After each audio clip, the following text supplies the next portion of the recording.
Hi, this is Isabel Litzler. So because the QS MBA is coming up, the event is coming up next week, I thought I would make a video on schools and how studying in Switzerland can help you find a job.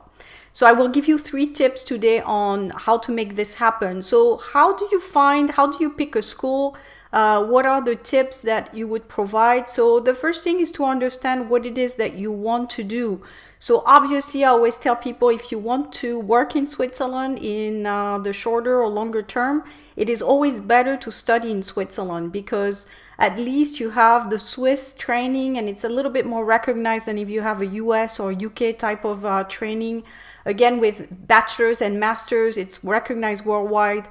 But to increase your chances of Swissizing your resume and getting more access to the local community, I find that studying in the country where you're going to work is a little bit easier. So you just need to find what type of degrees, and I will post a link below to help you. It's an extract from my course, my online course about finding a job in Switzerland. It's going to help you find a training in Switzerland that is adapted to what you're looking for. So it's basically going to support especially English speaking training, because most of you are looking for that. Training yourself in English. There's a lot of English speaking jobs. I will also post the link of the video that I've done on English speaking jobs in Switzerland. There's more than one video. I've done a lot on the topic, and I've also posted links on job boards. So it's very easy for you to browse through and see a little bit the market before. I would do this before you actually sign up for a training, to see what the market has to offer. And then based on that, you can say, okay, this is the type of training that will be useful for me. So if you have one thing to remember from this first tip, is always look at the market first in any country, basically, where you're looking for work, and then you train yourself. So don't do it the other way around, because you may end up with a useless degree, which would be not very nice. Second thing is, how do you set up yourself for success after school? What I would really recommend is to start networking from day one. So don't wait until you're maybe 6 months from graduation to actually say, okay, let's activate my job search. I would actually start looking right when you start school, basically, not necessarily actively, but I would get my antennas out there and see, what the local community is doing, the local chamber of commerce, network with various organizations, so that you're setting up yourself the right connection, so that when you're ready to graduate, you're already a known entity. So this is something people need to understand in Switzerland. If you're not known, people won't trust you, and if they don't trust you, they won't recruit you. So you need to work yourself up. And in my training, I call that building up your profile. You need to work your profile up to become this person that people trust. And how do you build trust? It's by basically being out there and being visible.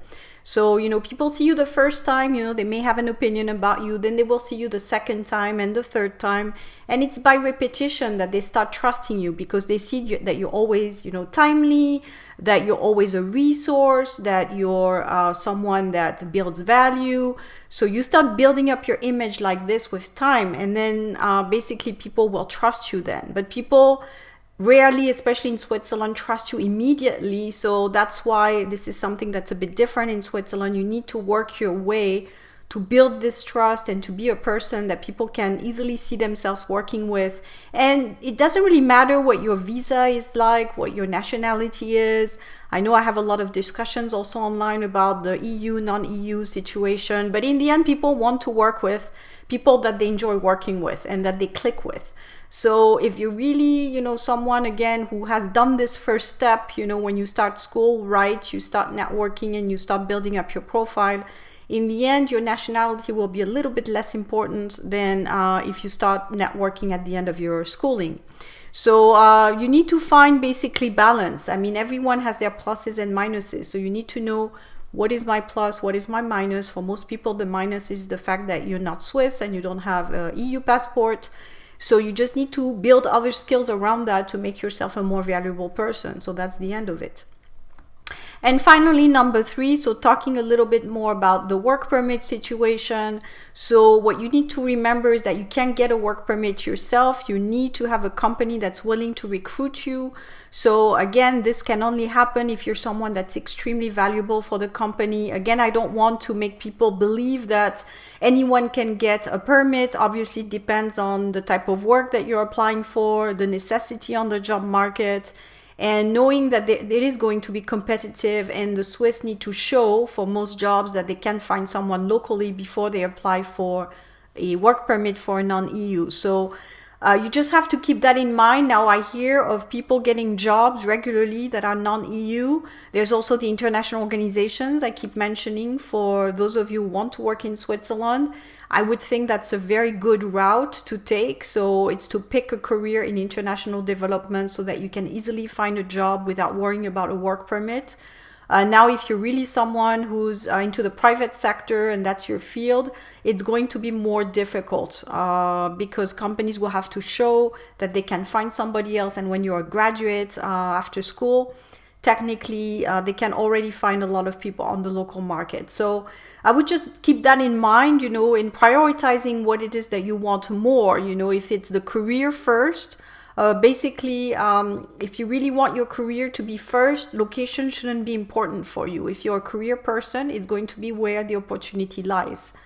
Now, if you're a location person, if you say, I want to live in Switzerland because of the lifestyle, because I want to bring my family, kids' school is great, the environment and sports and mountains and all that, if that's your priority, then I would go for international development and just try to study something in international development and settle in Geneva, for example, or something like that. So, and then once you're in an international organization, you're known on the Geneva market and you can pretty much work anywhere after that and you're set. So for a non-EU, that's probably the easiest route is the international organization route, the UN, or like the UN, the big international organizations. Now, I just want to mention international organization is not private sector, big multinationals. They are two different things. Multinationals, like P&G and Nestle, technically they rarely recruit non-EU unless they're very experienced, they're already on the market. Now, if you're a young graduate, it would be more the UN or, one of those big not-for-profit type of organizations. So just keep that in mind. What do you want most, career or location? If it's location and you want to live in Switzerland, I would say that the international organization / UN is a good option for a young graduate, and you don't have to worry about your nationality issue. And at least that gets you also a job. And once you're in Switzerland and you're known and you have skills, then it's a different story. You can always later on decide to go to the private sector, maybe later on in life. But that's one way to come to Switzerland, to find the route to come to Switzerland. So I hope this video was helpful. Again, the 3 points. So number 1, look at the market, check the listing that I'm providing here to see what kind of training is there. Number 2, start networking immediately if you come to Switzerland to school, so that you set yourself up for success when you graduate. And number 3, if you want to come to Switzerland, my best bet as a non-EU would be to go with the not-for-profit international development / UN. So I hope, again, this was helpful. I will talk to you soon.